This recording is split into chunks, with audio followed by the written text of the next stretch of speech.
want to start by thanking you all for coming out tonight. It's just great to see everybody. I've heard awkward stories about the introduction of novels attended by 1 and 2 people in some cases. So it can happen. So, and of course, every author has a paranoid streak. So you would think, what if they all get the flu or something? I just don't know. Anyway, it's great to see you all, and I hope we can have a good time here tonight.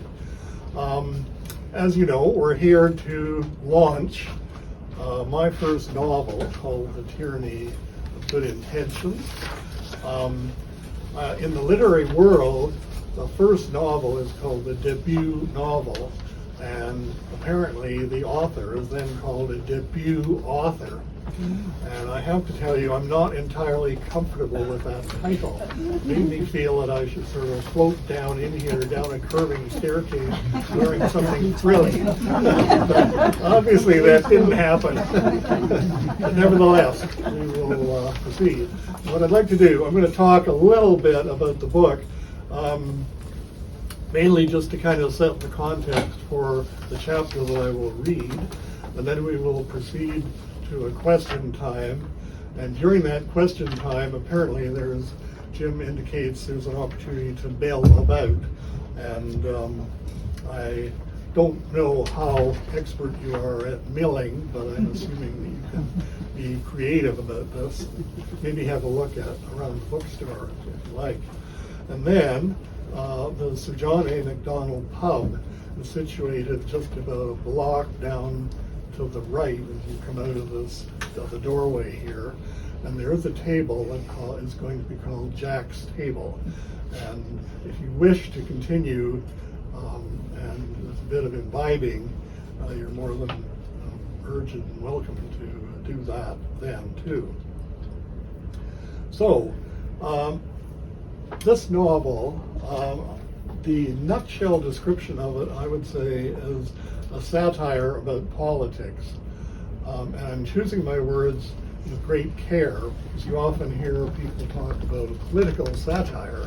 And usually that means a political novel that uses satire to promote a point of view or make an argument. Whereas a satire about politics doesn't seek to promote any particular political view, but rather to say something about the political process generally and how it works. And so that's sort of the core thought that was in my mind when I wrote this book. Now, I have a protagonist. His name is Andrew Walmer, and I thought to myself, what situation do I put him in that people might find interesting to start with? Many novels take their protagonist and they give them challenges, they give them some quest to take, a voyage or something that they must then undertake, and that provides a sort of framework for the novel. Well, my novel has 3 challenges for Andrew, not just one. There's a political challenge and then there are some other challenges. So let me just outline the 3. The political challenges that Andrew finds himself at the age of 38. He's a political science lecturer, and somehow he's ended up on a condominium board. He finds himself, after not long, being very unhappily president of the board because he becomes acquainted with President Sonia. President Sonia marches about the condominium wearing pantsuits that are rumored to be from a military surplus provider, possibly Soviet in origin, looking for infractions of the rules. And when, to her great pleasure, she can find some infractions, she reports them back to the board and demands that they do something about it. And the board complies, because the board is composed largely of people that Andrew calls Soniaites, who are basically quite obedient to Sonia. So Andrew would love to get off the board, but he can't bear the thought of just walking away and leaving the condo with this monstrous board that is doing things that is annoying people. And he sees for sale signs going up And so he decides that he has an obligation to stay at least for a time and push back against some of the things that Sonia's up to. I'll just mention one example. Sonia is patrolling about and she decides that plant pots on the balconies are unsightly. And so she takes this back to the board and insists that they launch an initiative to remove them all. And Andrew is horrified by this, but he, in this case and in a number of others, he's not really very successful in putting a stop to it. Anyway, he sees himself fulfilling this obligation to his neighbors, pushing back where he can against Sonia. But his underlying strategy is to get good people onto the board so that he can feel secure in the future of the condominium, feel that his neighbors are protected, and get off as fast as he can. That's his strategy. So the novel, the basic narrative arc of the novel, follows a whole series of attempts that Andrew makes to carry out this plan and to get people onto the board. And he succeeds even in chapter 1 in actually getting somebody, but he quickly finds out that this person is an old friend of Sonia. And, so he's foiled again and again in this. So anyway, that's kind of the narrative story. I think this story says something about politics, although it's obviously on a very small scale here. But it tells us that politics is really difficult. And one of the reasons that's true is it basically, to strip it down to its essence, it involves a number of people getting into a room who have to agree about something or they're paralyzed. And getting people to change their minds is enormously difficult. I'm seeing nodding heads. I won't inquire. I won't get personal here and inquire why you might be doing that. But anyway, I think we all know this. And yet, people are often contemptuous about politicians. And I think we should give them some credit. They put up with this on a continuing basis, and they have to live in that world. So politics is very difficult. Another dimension is getting people to join the game, like getting people to do politics and even pay attention.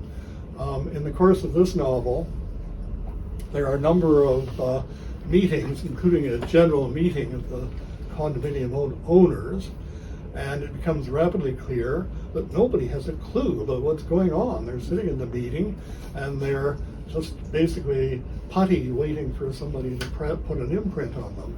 And here again, is this really so different from what we see when we read our newspapers? We live in a society that provides an endless set of opportunities and diversions and things to spend money on and trips to go on and all sorts of things that previous generations did not have in the same quantity. And I sometimes think that we're being collectively distracted from our politics. And we see it in the way that people behave sometimes at the ballot box. So anyway, what I'm suggesting is that it's intended to be a comic narrative, but beneath it, I'm hoping that there are some observations that may apply more broadly to life. But as I said, Andrew doesn't just have one challenge, he has three. So the second one is he's unhappily separated from his wife, Francine. And it's his fault. He did something very impulsive, and he knows that he's at fault. He feels terribly guilty, and they're separated and they're sort of collaborating, working to raise their 11-year-old child. And slowly, a bit of warmth begins to creep back into the relationship, and Andrew begins to cherish a hope that possibly they might be able to get back together and he might have his marriage back.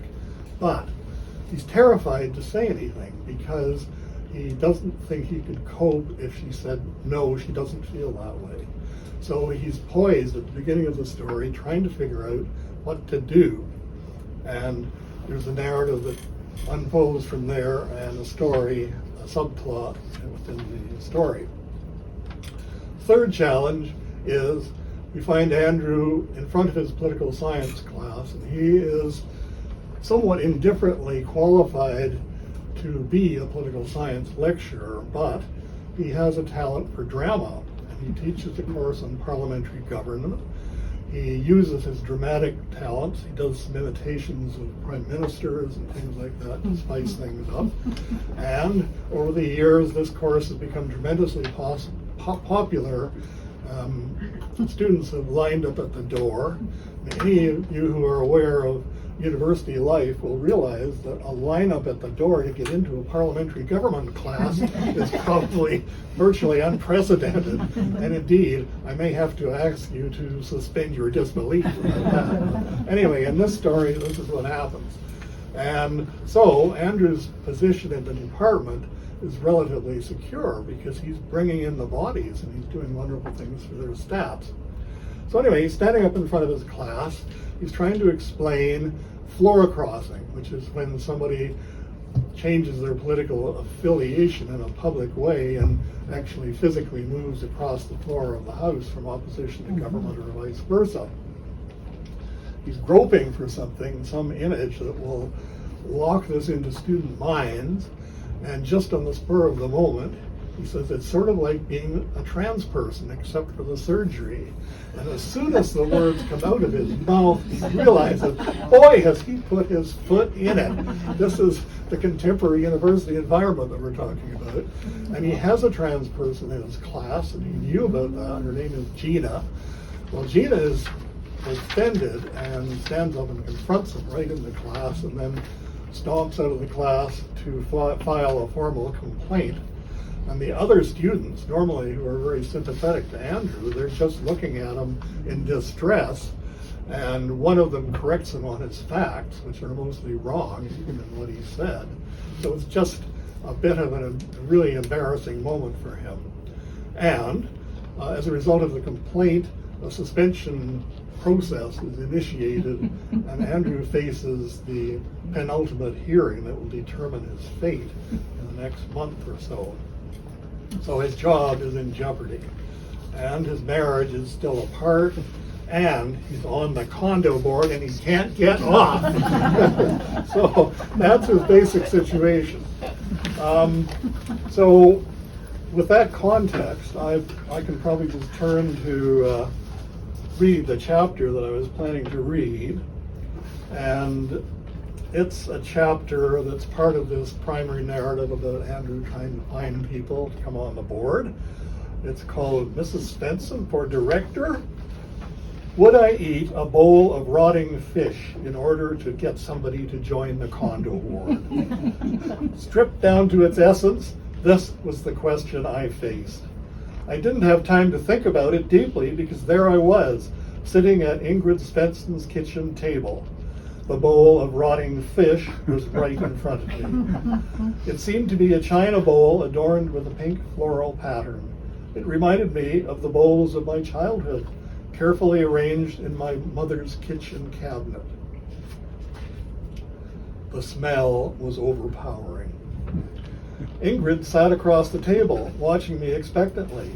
Bobby, her small white dog, was sitting on his mat by the kitchen door. He was watching me intently, maybe expectantly also. It's hard to tell with the dog. The week had begun with no sign that a visit with Ingrid Svensson might await me. However, one thing had led to another in the days following our last board meeting. The meeting had started a train of events that unfolded rapidly, leading straight to the bowl in front of me on Ingrid's table. It had started on Monday when I arrived home after a long evening with my theater group. I had spent most of the evening trying to inspire amateur actors to stop talking as if they were early readers, awkwardly sounding out words on the back of a cereal box. A letter had been waiting in my mailbox. It was from Philippe, addressed to all board members.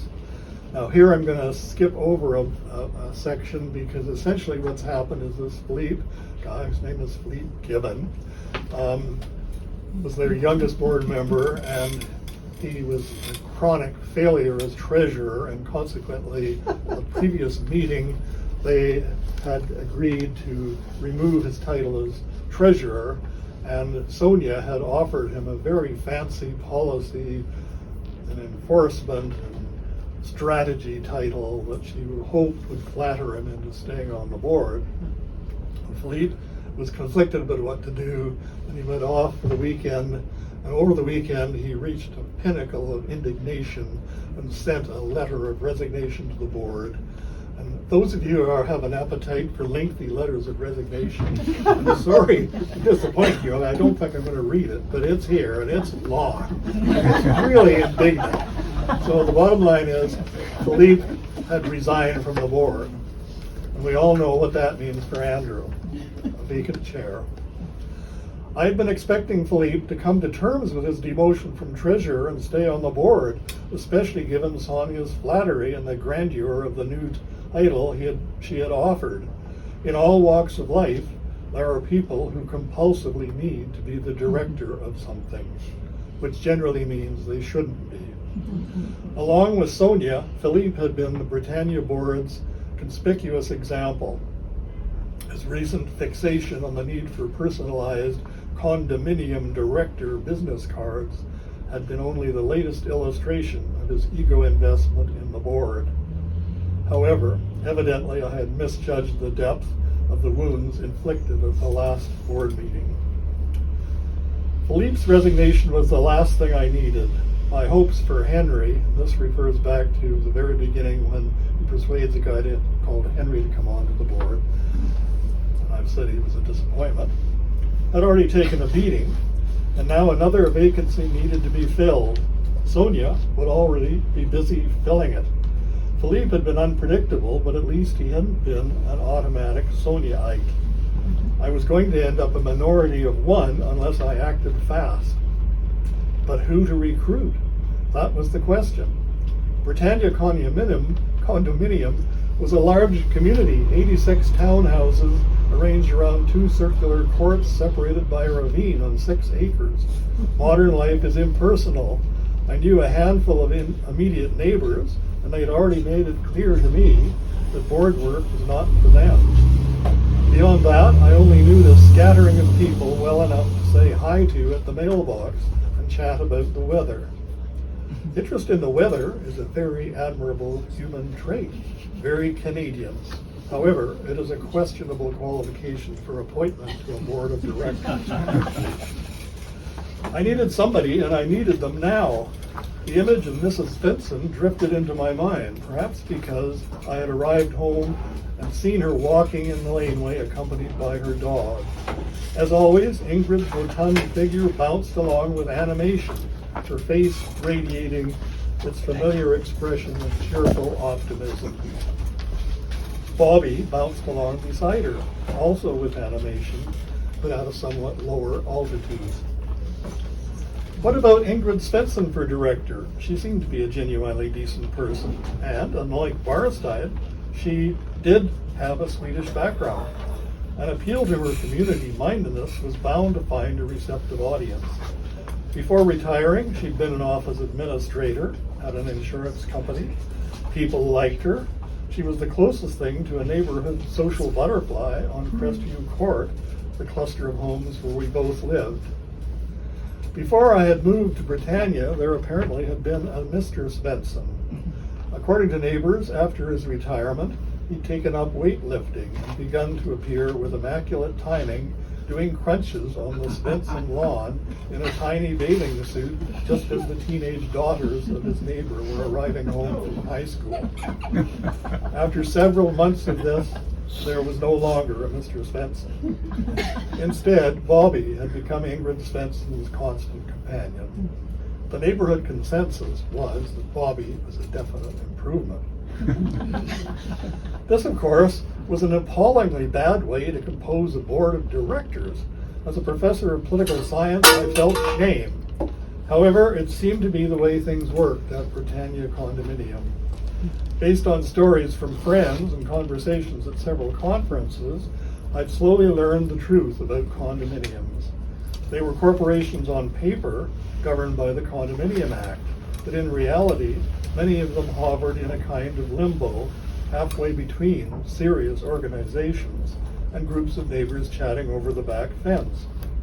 and those were the good boards. The bad boards resembled menageries in zoos. In any case, my problem was practical, not about organization theory. I needed an ally on the board, and I needed one fast. Mrs. Svensson was bound to be better than whoever Sonia would come up with. Sonia would find an acolyte, unless she could be preempted. At this point in my reveries, I heard a gentle tapping at my door. On my doorstep was Ingrid Svensson, with an especially big smile for me as I opened the door. She must have been heading to my house, as I'd seen her walking. "Hi," she said. "I just saw you driving in. I never knew you were Swedish, Andrew. Karen told me that Henry told her. Why didn't you tell me? You must come over if you have a minute. I have a special treat for you." Reflexively, I was about to declare my lack of connection to Sweden. But then I realized this was my opening. It hadn't done any harm with Henry, even though he wasn't Swedish, so why would I give this away with Ingrid? And besides, I didn't know for certain that I wasn't Swedish somewhere in my background. My ancestors had lived in various parts of Britain, and the Vikings had been all over the place there, impregnating anything they could get their hands on. Strike while the iron is hot, the saying goes, and so I did. "Hi, Ingrid. You just caught me coming back after working with my theater group, but okay, sure. How can I say no to a special treat?"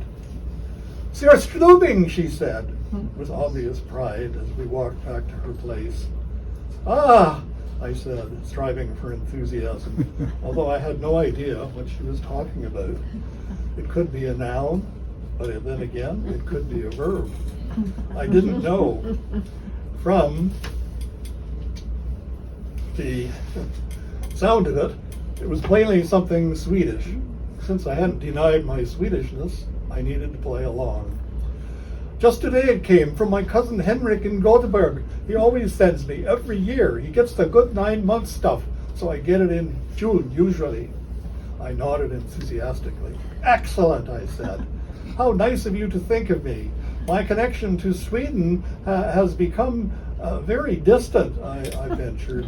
"So I really appreciate this as a way to get back in touch with it," I segued. "I was planning to get in touch with you about some things that have been happening on our condominium." It was clumsy, especially right there. But anyway, it was clumsy, but it served the purpose. As we headed towards her door, I gave her a compressed version of what had been happening and how we really needed some new people on the board, community-minded people, working together, building a community with our neighbors. "I could think about it," she said, "climbing onto this thing you were calling a board." I couldn't tell if this was her idea of a joke. I didn't want to know.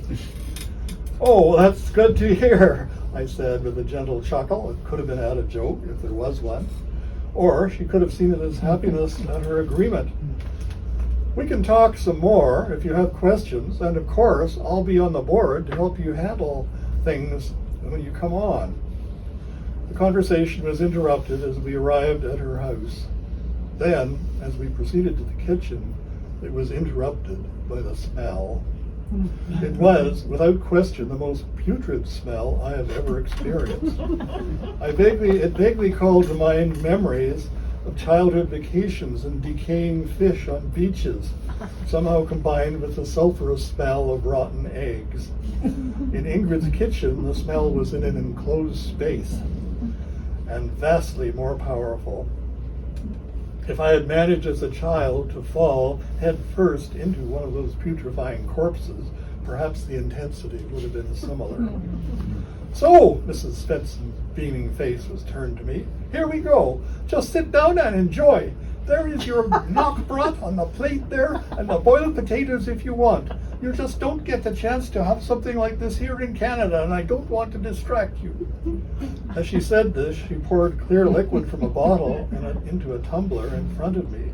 "Aquavit," the label said. Like the one already in front of her, the tumbler was not small. All of this on an empty stomach, I thought. But really, what choice was there? I raised the tumbler and took a good belt, seized a piece of what appeared to be a disc of rye crisp, to have it at the ready, and forked a helping of what looked like disintegrating sardine corpses from the bowl in front of me. In my mouth, it felt like a soft, room temperature paste. The smell was so intense that it was impossible to determine if it had a taste beyond a slight sourness. I chewed and swallowed, following with a vigorous bite of the rye crisp and a shot of aquavit to speed it on its way. Yes, I choked out. This is special. Don't talk, she said. Just eat and enjoy. I did as I was told. My stomach began to feel queasy, more so with each bite. So I opted for a bomb the bridges approach, worked my way through the bowl as fast as possible, sluicing down flaccid herring with gulps of aquavit in the hopes of controlling my heaving stomach. Amazing, I croaked as I disposed of the last bite. Raising my glass, I managed, let's drink a toast to your coming onto the condo board, Ingrid, and of course a toast to Sweden. With the drinking of the toast, I rose urgently to my feet, explaining that I had work to finish that evening and needed to run.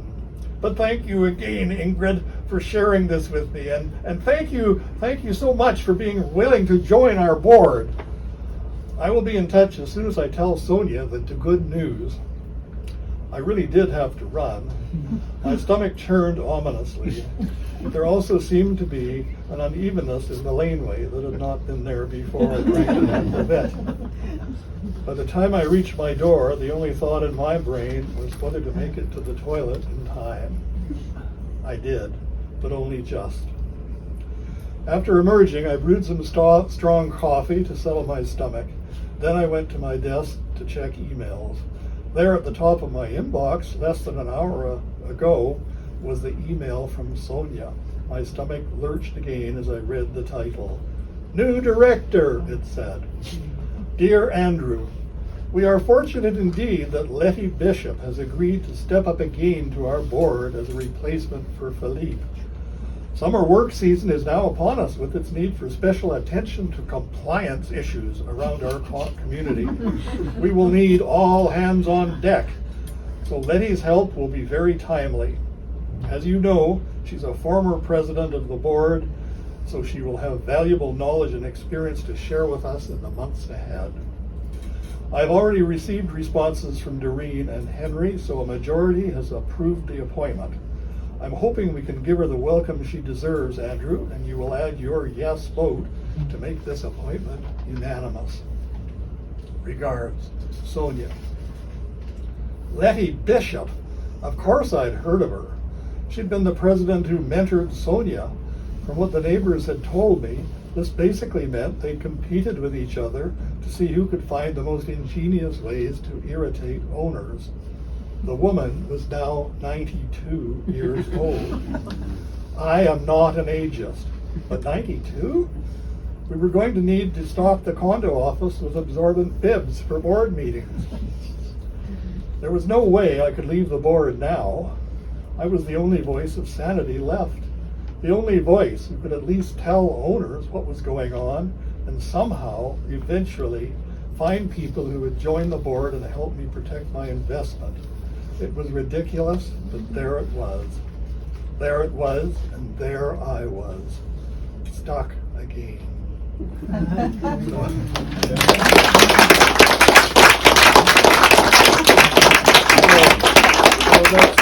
a little sample of what Andrew goes through. And I guess the only other thing I would like to do before I invite questions is give thanks to a number of people who have been important with this. I'd like to thank Linda, my wife, for her stalwart support through the whole thing and previously as well, and regret that she's not able to be with us tonight because she's got a really nasty flu bug, and so that was sad for us both. Anyway, I'd really like to acknowledge her. I'd like to thank the Ottawa Writers Circle. I think I'm going to get the title wrong. It's the Authors Association National Capital Region Authors Association, Writers Group, and especially thank Arlene Somerton Smith, who's with us tonight, who leads that group and who's unusual in that she's a genuine writer, but she also gives a tremendous amount to other writers in our community. And that's, I have to say, a bit of a contrast with most of us authors who are really selfish, but that's beside the point. Anyway, thank you so much for that. I want to thank my sister Beverly, who's been my greatest fan since the beginning of this. And she's sometimes so enthusiastic that I'm almost tempted to borrow something from Groucho Marx and say, I would never receive support from somebody who's so supportive. Anyway, thank you for that. And I also want to acknowledge the Chicken House Press that has published this. Alana Rusnak is a ball of energy. I don't know where she gets it all, but she runs her own independent press, and she does it single-handed virtually. She runs a literary magazine called Blank Spaces that is certainly worth your attention to check out. She has a couple of other kind of author advisory type things that she does on the side, and she also writes her own work and has recently published her own novel. So how she does all this, I don't know. But anyway, she's the author of that press release that you might have found on your chair. And it's just typical of how she doesn't just do things, she really does them. So she really, I really feel I owe her a lot of thanks. So those are the major thanks, but as always, there's some additional little thing that a person wants to mention. And in this case, you will find it in my acknowledgments at the very back of the book, where I thank these people I mentioned. And then I say, writing is a sedentary activity as well as a solitary one. So credit also goes to LF Products, PTE, somewhere in China, where my office chair was made. So, anyway, so that's kind of what I had to say, and what I'd like to do is invite, I'd really happily receive questions if any of you want to ask some. And perhaps somebody could ask a question, and it takes one bold person. I see some hands. So I saw that hand right there first. So do you want to go ahead? Sure. Thank you very much for sharing this. It's really interesting. So I've got two questions. First of all, like from a literary standpoint, how reliable is Andrew as a narrator? Like, or is there some bias going into that as well?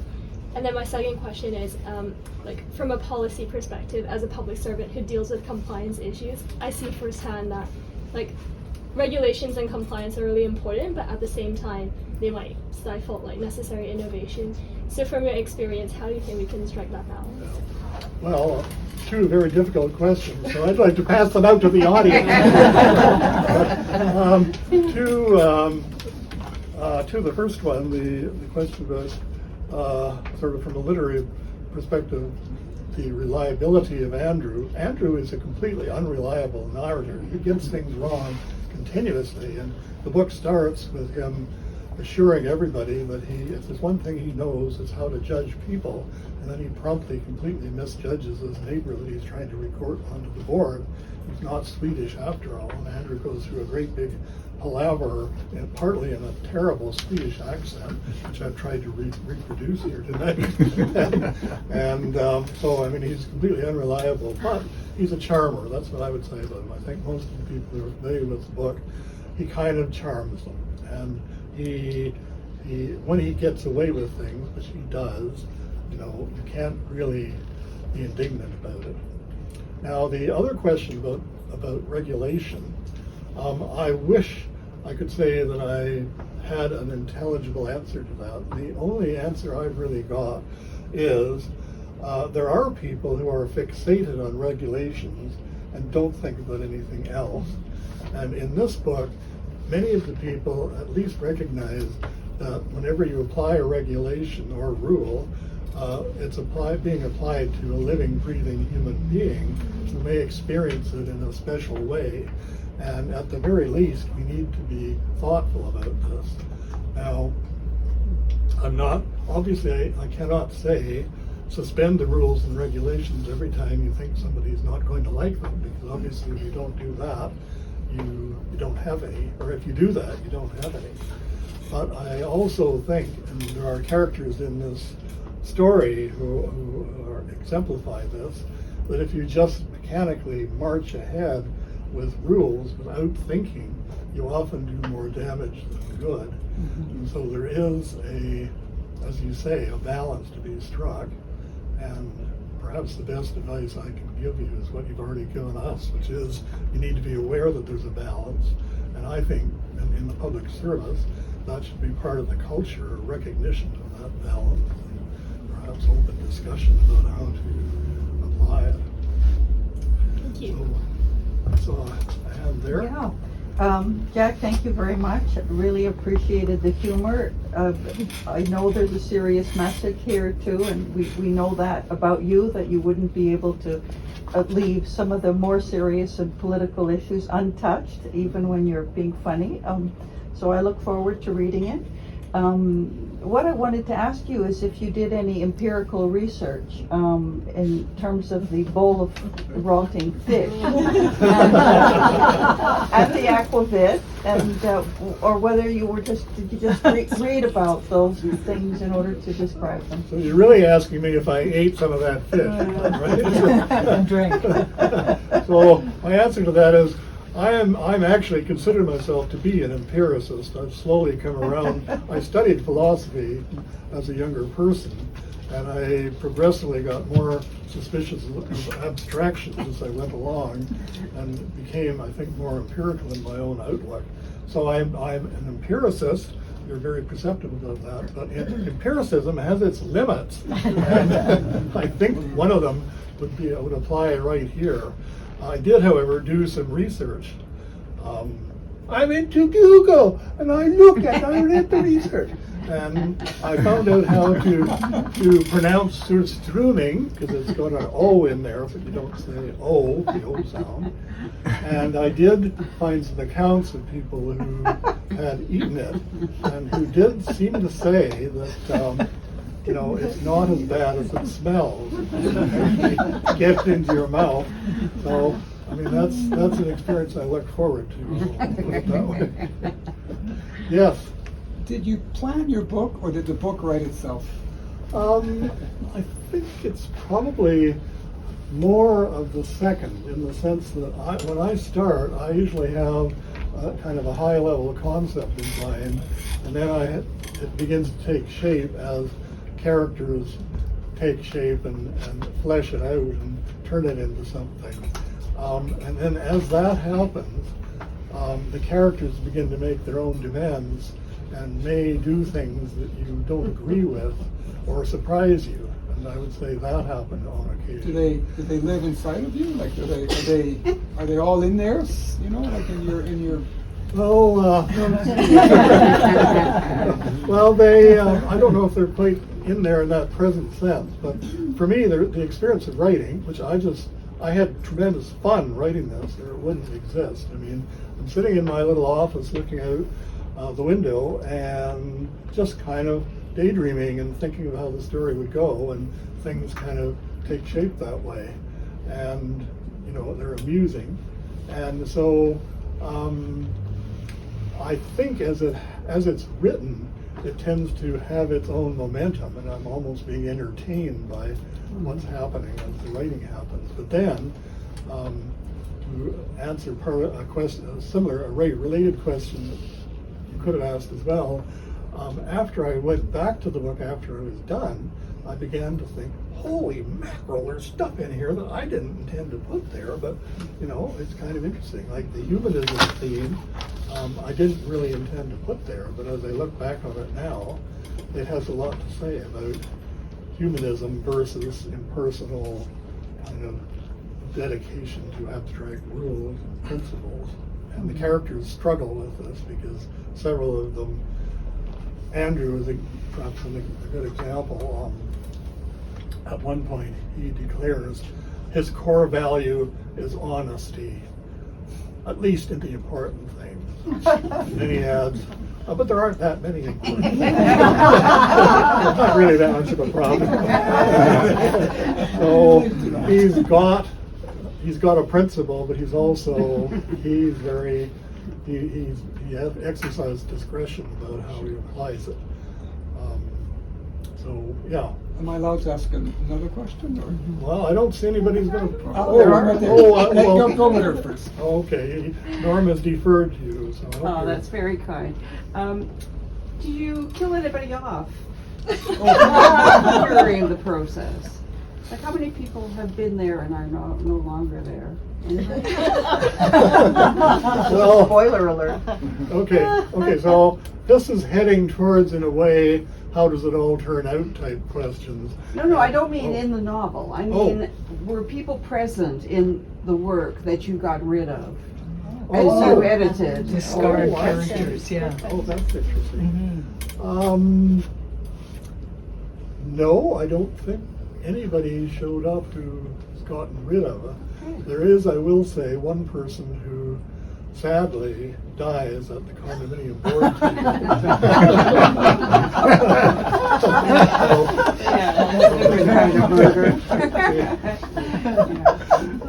Pretty much they're all there at the end, yeah. Jack, how would you categorize Andrew? Like, would he be a good friend of yours if he were there? Or would he be someone that you... We're scornful, yeah. Yeah, like, where would you put him in terms of closeness? Would you go camping with him? Well, when you put it that way, John, I wouldn't go camping with anybody. I don't like camping. In fact, there is a camping scene where Andrew lies awake in the middle of the night in a campground thinking about how horrible camping is. Almost as bad as golf, I have to say. Anyway, I think I would like the man because he has many admirable traits. I mean, for one thing, he cares. He cares about the organization. That's part of the political science DNA, and I studied political science too, so I still have that. You think about organizations and processes and how they work, and you worry about them if you read your newspapers. That's another question. So, I mean, he's got admirable qualities. There are parts of his personality that I might not appreciate, but I mean, nobody's perfect. He's a bit impulsive, so there is that. I don't always agree with what he says. For example, his little characterization of condominium boards there is based entirely on his experience with one board. I've been on several boards, and they're actually quite different. There are boards that are almost like little familial groups, and they get along very well. So, no, I wouldn't agree necessarily with everything he says. Well, then let me put it another way. Do you want the readers to like him?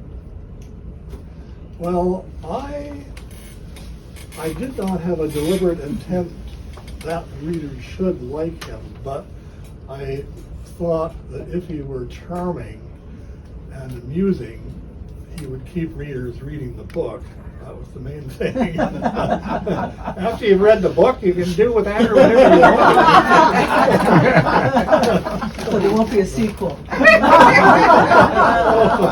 I don't know about that. Yeah. Jack, now you were a professor. You worked on boards, a condo board. You worked on the Hill with rules and regulations. You're very charming, and you're very funny. Are you Andrew? Oh my God. No, the thing is, but it's a very relevant question because any author, I think, draws on their experience. That's all you've got to draw on. So I'm sure there are elements of my experience and personality that kind of creep in there. But in this process, this delightful process of sitting daydreaming in a chair, these things get morphed and changed and developed in ways that they haven't done in your life. And to some extent, that's part of the thrill of writing. You can have an experience that you did not actually have and empathically kind of participate in it. So in that sense, I don't think I'm Andrew. For one thing, he's 38. Come on.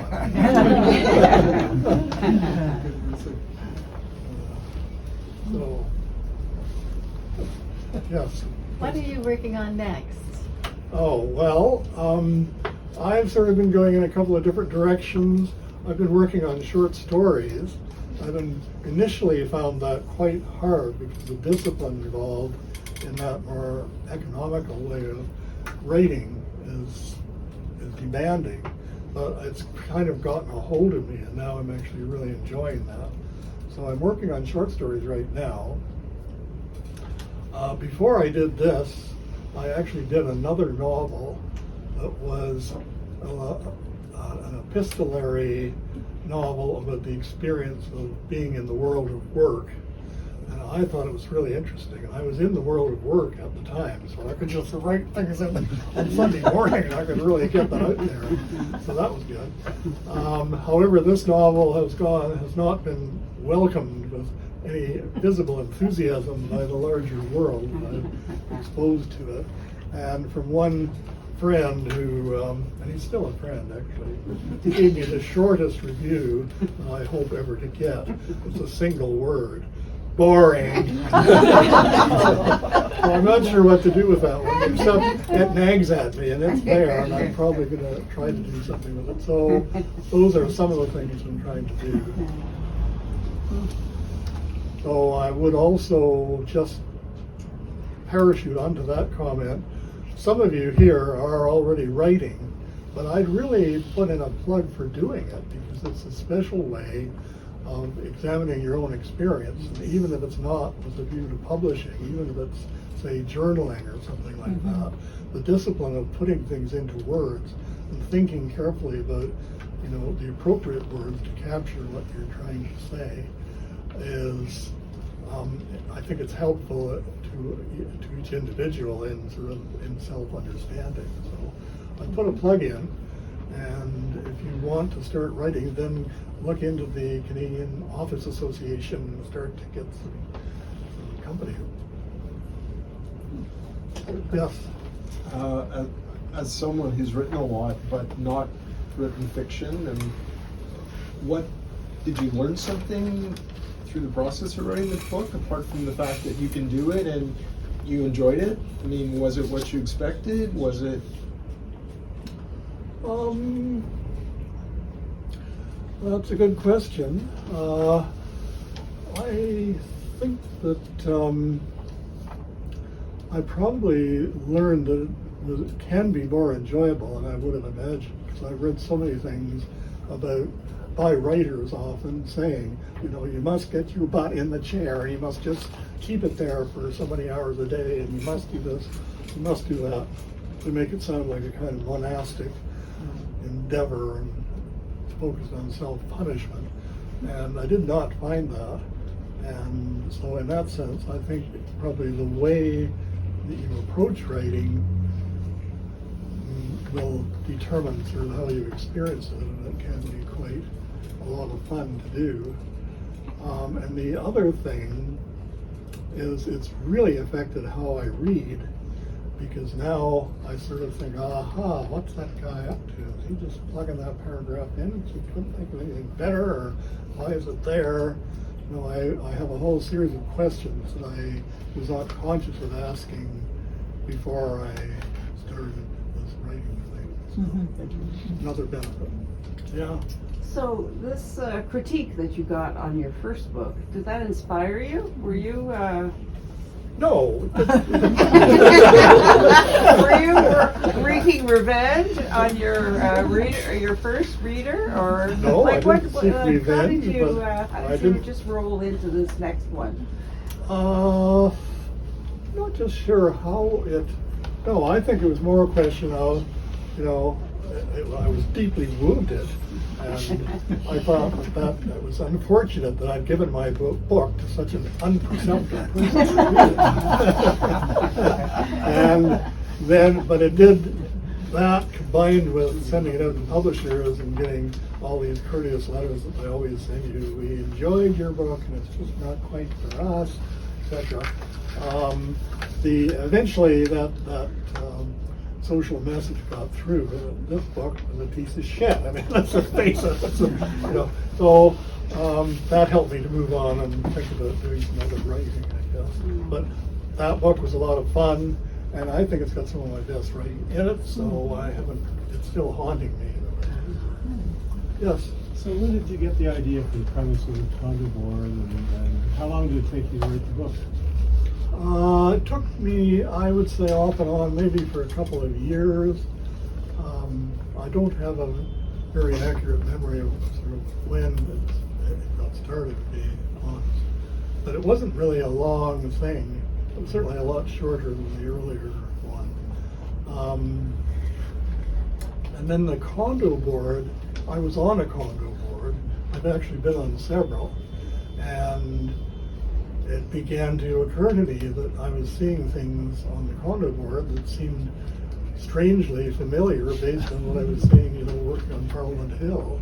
So I think that's where the idea took shape, that the condo board could be a little political society in miniature and could perhaps highlight things about politics that are less obvious and bigger.